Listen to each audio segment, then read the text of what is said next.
আলাইহি ওয়াসাল্লাম নিয়ে আসছেন। কি বলেন, কথা ঠিক না বেঠিক?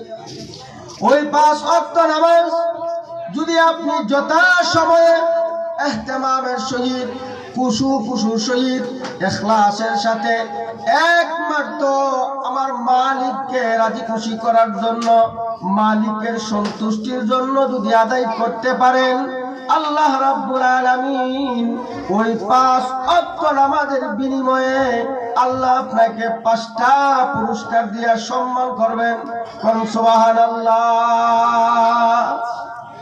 এই 5 ওয়াক্ত নামাজ পড়তে রাজি আছেন তো ইনশাআল্লাহ? ইকন রাজি আছেন তো ইনশাআল্লাহ? আল্লাহ রাব্বুল আলামিন বলেন, ওয়ামা খালাকতুল জিন্না ওয়াল ইনসা ইল্লা লিয়াবুদুন।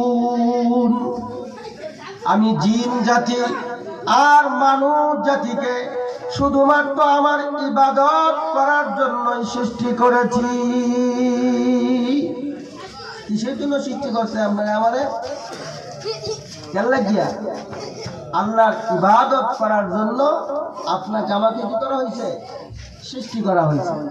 বান্দা যখন নামাজে দাঁড়ায়, প্রথম সিজদার মধ্যে যখন বান্দা মালিকের কুদরতি পায়, তার ওই কপালটা লাগায়া দেয়। মালিক ডাক দিয়া বলে, এ আমার বান্দা, এই মাটি দিয়ে আমি তোমাকে সৃষ্টি করেছি। আমার আগে আমার বড় ভাই মাওলানা দিলওয়ার হোসেন আনসারী সাহেব এই মাটি দিয়ে সৃষ্টি করছেন। এই মাটির সাথে আবার কি করবেন? মিশায়া দিবেন, আলোচনা করছেন না? প্রথম সেজদায় যখন বান্দা দেয়, মালিক বলে, আমি তোমাকে এই মাটি দিয়ে সৃষ্টি করেছি। কি দিয়ে সৃষ্টি করছি? এই মাটি দিয়ে সৃষ্টি করেছি। বান্দা যখন দ্বিতীয় সেজদা দেয়, মালিক জানায়া দেয়, এই মাটির সাথে আবার তোমাকে মিশিয়ে দেওয়া হবে। আল্লাহু আকবার বলিয়া দাঁড়া, মালিক বলে, এই মাটি থেকে তোমাকে আবার পুনরায় জীবিত করা হবে। কি বলেন, ঠিক কিনা? সিরিয়ায় বসে সময় সংক্ষিপ্ত, তবে আমি আপনাদেরকে একটা আহ্বান জানাই, আমি আমার বক্তব্য শেষ করব। আমরা কার উম্মত? এই কার উম্মত? নবীজির উম্মত। নবীর দরজা বন্ধ না খোলা? এই নবীর দরজা বন্ধ না খোলা? নবীর দরজা বন্ধ।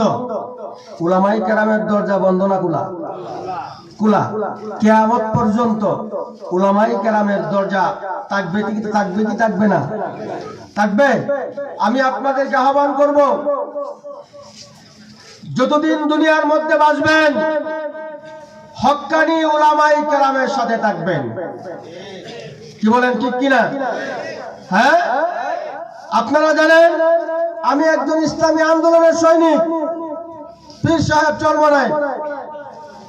আর একদল সৈনিক আছে জামাতে ইসলাম, আর একদল সৈনিক আছে হেফাজতে ইসলাম, আর একদল সৈনিক আছে খেলাফত মজলিস। আছে না নাই? কি বলেন, আছে না নাই? এই যে ইসলামী আন্দোলন, হেফাজতে